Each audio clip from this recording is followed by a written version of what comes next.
Bismillahirrahmanirrahim. Assalamualaikum warahmatullahi wabarakatuh. Semoga semuanya senantiasa semangat dalam menuntut ilmu. Silahkan dipersiapkan bukunya, alat tulisnya untuk siap mendengarkan, menyimak materi hari ini.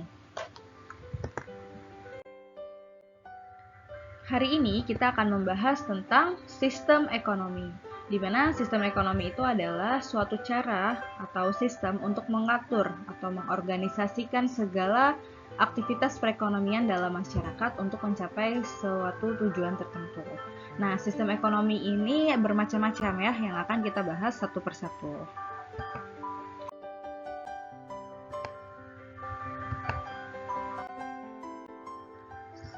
Sistem ekonomi yang pertama adalah sistem ekonomi tradisional, di mana dalam sistem ekonomi tradisional ini masyarakat sangat memegang teguh norma adat istiadat secara turun-temurun. Ciri-cirinya, teknik produksinya ini sangat sederhana karena memang tidak banyak mengenal teknologi.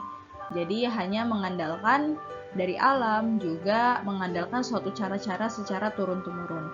Modal yang digunakan relatif sedikit, kegiatan ekonomi tidak berorientasi pada pasar karena cenderung hanya untuk memenuhi kebutuhan saja gitu, tidak untuk kebutuhan masyarakat secara luas.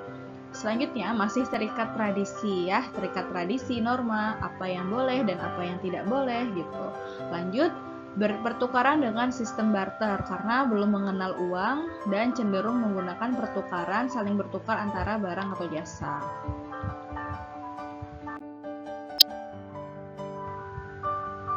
Kelebihan dari sistem ekonomi tradisional yang pertama, tidak ada sumber eksploitasi ya, eksploitasi secara berlebihan terhadap sumber daya manusia atau sumber daya alam. Karena cenderung mereka menjaga alam dan juga pemenuhannya tidak banyak gitu yang dihasilkan. Jadi cenderung aman baik sumber daya alam maupun sumber daya manusianya. Lanjut, ada istiadat dan tradisi relatif sangat terjaga karena dengan adanya sistem ekonomi tradisional mereka pegang teguh tradisi secara turun-temurun. Alam relatif terjaga karena masyarakat cenderung menjaga kelestarian lingkungan, mendorong hubungan kerja sama dan juga kerukunan kekeluargaan di sistem ekonomi tradisional ini sangat-sangat erat gitu ya. Seperti bergotong royong, saling membantu memenuhi kebutuhan, sangat erat kekeluargaannya.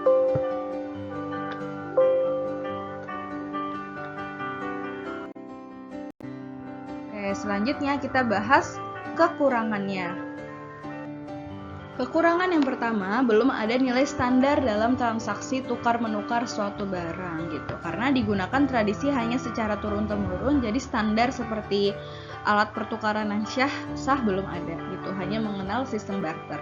Yang kedua, pertumbuhan ekonomi cenderung lambat karena memang belum menerima dengan adanya perkembangan teknologi dan juga hanya terikat dengan tradisi saja gitu. Jadi cenderung lambat, bahkan bisa jadi diam di tempat. Selanjutnya yang ketiga, kebutuhan masyarakat tidak semuanya terpenuhi karena masih mengendalikan alam saja. Kualitas barang cenderung rendah dan sulit berkembang karena tadi ya hanya mengandalkan tradisi, alam dan juga tidak menerima kemajuan teknologi gitu.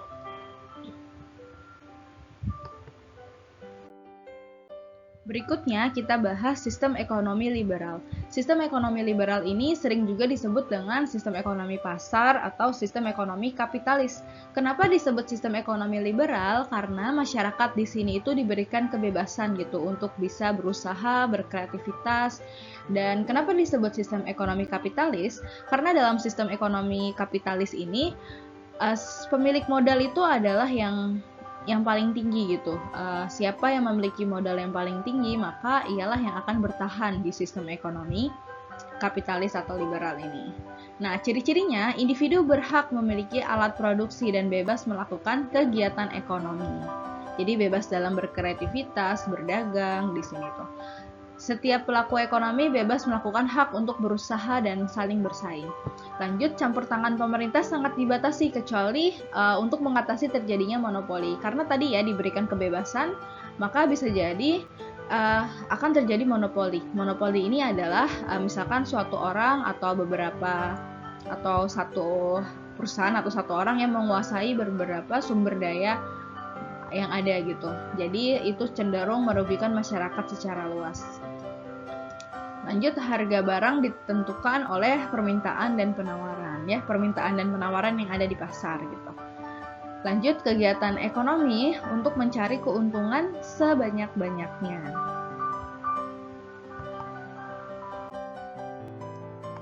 Nah, kelebihan dari sistem ekonomi liberal atau pasar ini, setiap orang bebas dalam memperoleh kekayaan dan sumber daya produksi, karena memang diberikan kebebasan ya dalam memiliki, dalam berusaha atau berkreativitas. Lanjut, kebebasan berusaha untuk menumbuhkan persaingan sehingga menghasilkan produk yang berkualitas ya, dengan adanya mereka yang bisa saling berkreativitas. Nah, ini cenderung bisa menghasilkan produk yang juga berkualitas.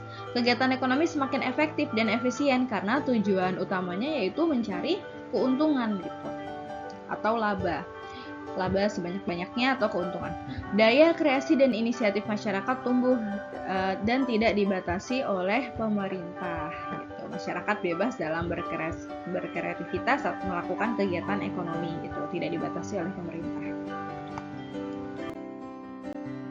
Kekurangannya, potensi bisa juga terjadi persaingan yang tidak sehat ya antar produsen yang menimbulkan monopoli terhadap sumber daya. Nah, dengan adanya monopoli gitu ya, misalnya monopoli suatu sumber daya tertentu hanya dikuasai satu orang saja gitu. Nah, ini akan sangat merugikan masyarakat. Lanjut, timbulnya kesenjangan sosial di masyarakat antara si kaya dan yang si miskin ya. Seperti prinsip kapitalis ya, di mana seseorang yang memiliki modal tertinggi terbanyak itulah yang dapat bertahan dalam perekonomian dan hanya fokus saja gitu pada keuntungan yang banyak. Nah, ini juga cenderung menimbulkan kesenjangan sosial di mana yang kaya makin kaya dan miskin bisa jadi semakin jatuh gitu jika tidak diperhatikan. Selanjutnya, bisa terjadi eksploitasi sumber daya alam dan juga sumber daya manusia yang berlebihan untuk mencapai keuntungan yang sebesarnya. Jika orang tersebut hanya berfokus berorientasi pada keuntungan yang sebesar-besarnya dan semakin banyak yang bersaing, nah ini juga akan menimbulkan eksploitasi. Lanjut, pemerintah akan kesulitan dalam upaya pemerataan pendapatan dan kesejahteraan di masyarakat. Selanjutnya kita bahas sistem ekonomi komando.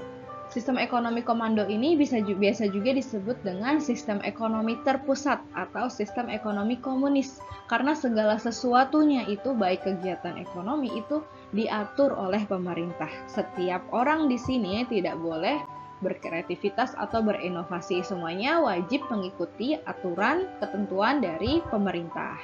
Nah, ciri-ciri yang pertama, pihak swasta atau individu tidak punya peran yang berarti di dalam pasar karena kegiatan ekonomi dikuasai seluruhnya oleh pemerintah. Pemerintah sebagai pemilik modal dan alat produksi, sedangkan masyarakat hanya sebagai pengguna saja gitu. Pemerintah mengatur dan menentukan jenis barang dan jasa yang diproduksi dan masyarakat tidak dapat berkreasi, wajib mengikuti aturan yang sudah dibuat pemerintah. Pihak swasta tidak memiliki hak dalam kegiatan ekonomi karena memang semuanya dikuasai pemerintah dan pemerintah bertanggung jawab penuh terhadap roda perekonomian.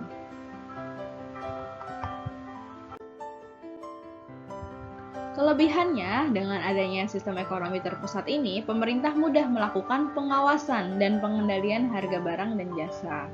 Kondisi ekonomi negara cenderung stabil, seperti masalah ekonomi, inflasi, pengangguran, itu kan semuanya dikendalikan oleh pemerintah.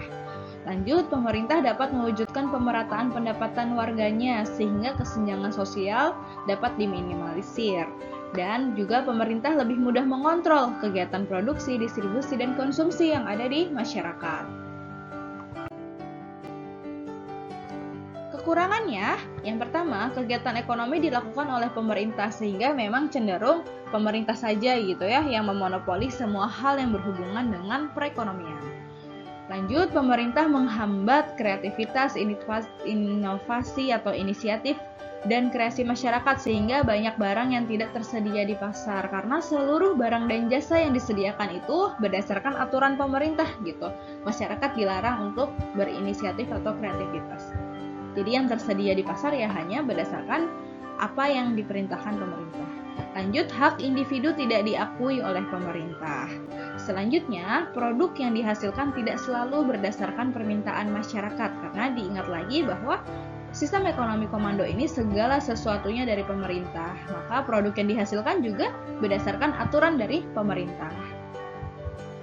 Nah, diingatkan lagi, sistem ekonomi komando ini juga disebut juga sistem ekonomi sosialis, karena memang dalam sistem ekonomi terpusat ini cenderung untuk memfokuskan pada kepentingan masyarakat secara luas.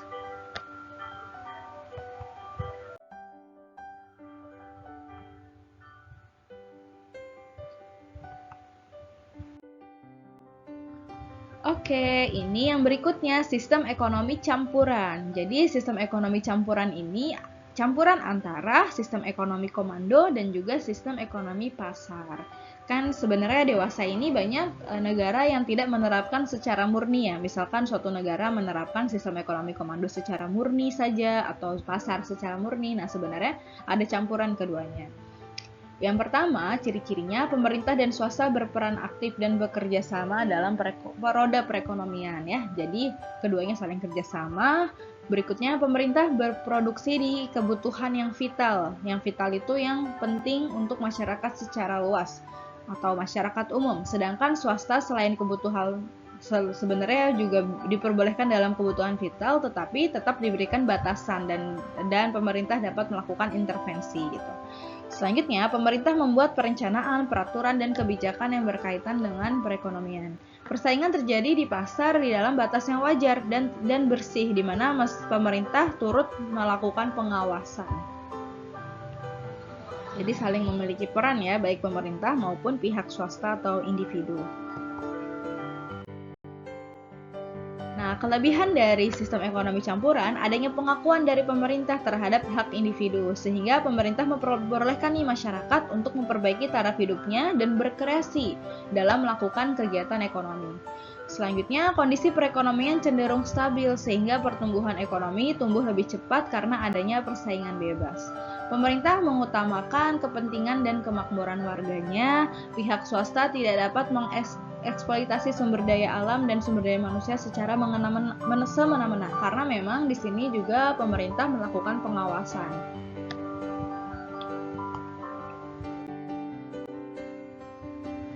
Oke, kita bahas kekurangan dari sistem ekonomi campuran. Yang pertama, pemerintah memiliki tanggung jawab yang lebih besar dari pihak swasta. Karena meskipun keduanya saling bekerja sama dalam roda perekonomian, tetap pemerintah adalah yang memiliki tanggung jawab lebih besar.